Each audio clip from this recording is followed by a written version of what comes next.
दोस्तों, एक सच्ची घटना आज हम आपको बताने वाले हैं जो कि बिहार के दरभंगा के एक गांव में घटित हुई, जो कि जंगल के बिल्कुल करीब बसा हुआ है। इसी गांव में संतोष और ब्रिजेश नाम के दो व्यक्ति रहते थे। दोनों के बीच काफ़ी अच्छी दोस्ती थी और दिन के समय दोनों ही बकरियों को चराने के लिए जंगल में जाया करते थे। इस जंगल में एक इच्छाधारी नागिन अपने नाग के साथ रहा करती थी और अपनी नागमणि की रखवाली किया करती थी। एक बार ब्रिजेश की एक बकरी घने जंगल में चली गई तो ब्रिजेश ने संतोष से कहा कि तुम आज मेरी बाकी बकरियों को लेकर घर वापस चले जाओ और मैं अपनी इस बकरी को जंगल के अंदर से ढूंढकर वापस आता हूँ, जो शायद जंगल में थोड़ा अंदर चली गई है। उधर नागिन भी अपना भेष बदलकर तथा मनुष्य रूप धारण कर नाग को नागमणि की रक्षा के लिए छोड़ गांव के भ्रमण के लिए निकली हुई थी।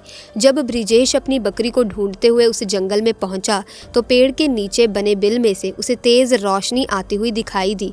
उसे लगा कि शायद कोई कीमती हीरा या फिर आभूषण उसके नीचे छुपा हुआ है, तो उसने उसी पेड़ की टहनी को तोड़ा और एक बड़ा सा डंडा बना लिया और उसे बिल को जोर जोर से मारकर तोड़ने लगा।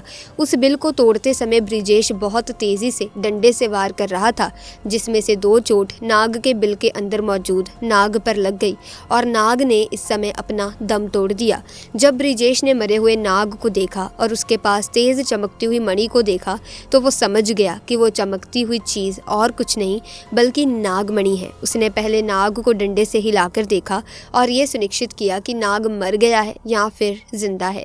फिर उसने जब इस बात को पक्का कर लिया कि नाग मर गया है तो उसने अपनी जेब से रुमाल निकालकर उसके अंदर उस नागमणि को रख लिया और भागता हुआ तेजी से घर को निकल गया और ये भी भूल गया कि वो जंगल में अपनी बकरी को ढूंढने आया था और वो बकरी अभी भी जंगल में ही रह गई। इधर जब नागिन वापस अपने बिल की तरफ लौटी तो जैसे ही उसने नागमणि गायब पाई और अपने नाग को मरा हुआ देखा तो वो गुस्से से आग बबूला हो गई। उसने अपनी शक्ति से नाग की आंखों में देख लिया कि उसके नाग का कातिल कौन है। ब्रिजेश ने अब एक यहाँ पर बहुत बड़ी गलती कर दी थी कि उसने नाग के मरे हुए शरीर को वहीं जंगल में छोड़ दिया था। अगर वो नाग के शरीर को उसी समय जला देता तो शायद नागिन को उसके बारे में कभी पता ही नहीं चलता।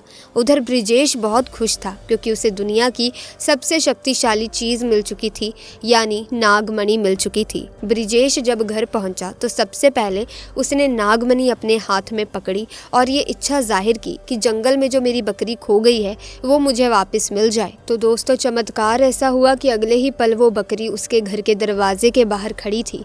ब्रिजेश ये सब देखकर बहुत खुश हो गया। उसने नागमणि की सहायता से अपने घर को ही बदल दिया और अपने गाँव का सबसे अमीर इंसान बन चुका था, और वो भी केवल और केवल नागमणि की मदद से। अपने नाग की हत्या का बदला लेने के लिए नागिन आग बबूला हो उठी, परंतु वो विवश थी क्योंकि ब्रिजेश के पास उसकी नागमणि जो थी और वो तब तक ब्रिजेश को नुकसान नहीं पहुंचा सकती थी जब तक उसके पास वो नागमणि मौजूद है। दोस्तों, कहते हैं कि इच्छाधारी नागिन बगैर नागमणि के भी कोई भी रूप धारण कर सकती है। अपनी शक्ति का फायदा उठाकर नागिन ने एक सुंदर कन्या का रूप धारण किया और ब्रिजेश जब किसी काम से दूसरे गाँव जा रहा था तो उसके बीच रास्ते में बैठ गई और रोने लगी। जब ब्रिजेश ने देखा कि एक बहुत ही सुंदर स्त्री रो रही है तो वो तुरंत बैलगाड़ी से नीचे उतरा और उस कन्या से पूछने लगा कि तुम रो क्यों रही हो। लड़की के भेष में उतरी उस नागिन ने कहा कि मेरा नाम सोनम है और मैं अपने पति के साथ दूसरे गांव में रहती हूँ, परंतु कल वो एक कन्या के साथ शादी करके आ गया और मुझे धक्के मारकर घर से बाहर निकाल दिया। मैं बेसहारा हूँ, लाचार हूँ। ब्रिजेश को उस स्त्री पर तरस आ गया और उसकी सुंदरता से ब्रिजेश बहुत ज्यादा मोहित भी हुआ और उसे अपने घर ले गया। धीरे धीरे नागिन और ब्रिजेश के बीच में दोस्ती शुरू हो गई और ये दोस्ती इतनी गहरी होती चली गई कि ब्रिजेश को पता ही नहीं चला कि कब वो उस स्त्री के प्यार में फंस चुका था। एक दिन ब्रिजेश और सोनम यानी कि वो नागिन दोनों घूमने के लिए गए और एक जगह एकांत पाकर सोनम ने ब्रिजेश से पूछा, तुम्हारे गले में ये चमकती हुई चीज क्या है? तो ब्रिजेश ने बोला, अरे कुछ नहीं, एक साधारण सा आभूषण है, मुझे बहुत अच्छा लगता है इसलिए मैंने इसे गले में पहन लिया। दोस्तों, ये वही आभूषण था जिसे आप और हम नागमणि के नाम से जानते हैं। जब सोनम बोली कि क्या तुम मुझे ये आभूषण कुछ समय के लिए दे सकते हो, क्योंकि मुझे इसकी चमक बहुत भाती है, मैं इसे पहनकर देखना चाहती हूँ कि आखिर ये मेरे गले में कैसा लगता है। इस पर ब्रिजेश चिल्लाते हुए बोला, नहीं, मैं तुम्हें ये नहीं दे सकता हूँ, इसके बदले तुम और कुछ मांग लो, मैं तुम्हें दे दूंगा। इस पर सोनम एकदम से गुस्सा होकर बोली, ब्रिजेश, तुम तो कहते थे कि तुम मुझसे बहुत प्यार करते हो, अपनी जान से भी ज़्यादा प्यार करते हो और मैंने तुम्हारे गले का ये छोटा सा आभूषण क्या मांग लिया, तुम इस चीज़ के लिए मुझे मना कर रहे हो, मुझ पर गुस्सा कर रहे हो। रहने दो, मैं जानती हूँ कि तुम्हारे लिए क्या ज़्यादा मायने रखता है। दोस्तों फिर ब्रिजेश ने ना चाहते हुए भी वो आभूषण सोनम को दे दिया और सोनम को देते हुए बोला कि ठीक है, कुछ समय के लिए तुम इसे पहन सकती हो, परंतु ध्यान से, सोनम इसे गुमा मत देना तुम। सोनम के हाथ में दोस्तों जैसे ही वो नागमणि आई, सोनम का रूप एकदम बदलने लगा। केवल एक पल में ही वो एक सुंदर स्त्री से एक भयानक नागिन के रूप में परिवर्तित हो गई। उसका चेहरा बिल्कुल नाग सा हो गया। उसने कई बार ब्रिजेश को डसा और डस डस कर उसे मार दिया। नागिन का बदला पूरा हो चुका था दोस्तों, उसने अपने नाग का बदला ले लिया था। दोस्तों तब से ये नागिन इसी गांव में अपने नाग के लिए 500 साल से आज भी जिंदा है। इसके बाद से वहाँ कुछ ऐसी घटनाएं सुनने में आई हैं जिसे सुनकर हर कोई हैरान है। वहाँ के स्थानीय लोगों का कहना है कि उन्होंने एक नागिन को महादेव की पूजा करते देखा और इसके बाद अचानक वो नागिन कहाँ गायब हो जाती है, किसी को नहीं मालूम। जब इस बारे में गांव के मंदिर के पुजारी जी से बात की गई तो मंदिर के पुजारी का कहना है कि अपने नाग की मौत के बाद से ही नागिन भयंकर रूप धारण करके अपने नाग को ढूंढ रही है और जिस तरह से पिछले 500 सालों से महादेव की पूजा करती थी, आज भी वही करती आ रही है। नागिन इस मंदिर में आती है और भगवान शिव से अपनी प्रार्थना कर बिना किसी को नुकसान पहुंचाए चली जाती है।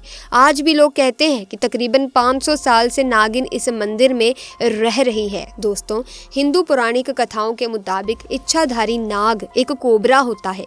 ये सांप 100 साल की उम्र पूरी करने के बाद रूप बदलने की क्षमता हासिल कर लेता है। इसके बाद ये सैकड़ों सालों तक जीवित रहता है। ऐसा भी माना जाता है कि नागों में कुछ ऐसे नाग भी होते हैं जो सभी तरह का ज्ञान रखते हैं। ये भी कहा जाता है कि तक्षक नामक सांप की आयु 900 वर्ष तक की होती है। ऐसा माना जाता है कि प्राचीन समय में धरती पर कई देवताओं ने अवतार लिया था, जिसमें से कईयों ने सांप के रूप में भी जन्म लिया था। हमारे ग्रंथों में भी इच्छाधारी नाग नागिन के कई सारी कहानियां मौजूद हैं। हिंदू ग्रंथों के अनुसार इच्छाधारी नाग नागिन होने की बात साबित होती है। दोस्तों कभी भी एक नागिन के नाग को मारना नहीं चाहिए और साथ ही नागिन की नागमणि को तो भूल कर भी छूना नहीं चाहिए, अन्यथा वो नागिन 7 जन्मों तक उस व्यक्ति का पीछा नहीं छोड़ती। अगर नाग को मार दिया जाए तो उसे आग में जला देना चाहिए, नहीं तो नागिन नाग की आंखों में मारने वाले की तस्वीर देखकर बदला लेती है। भविष्य पुराण सहित दूसरे पुराण और शास्त्रों में भी बताया गया है कि सांप को मारना नहीं चाहिए, इससे बड़ा दोष लगता है और कई जन्मों तक इसकी सजा भुगतनी पड़ती है।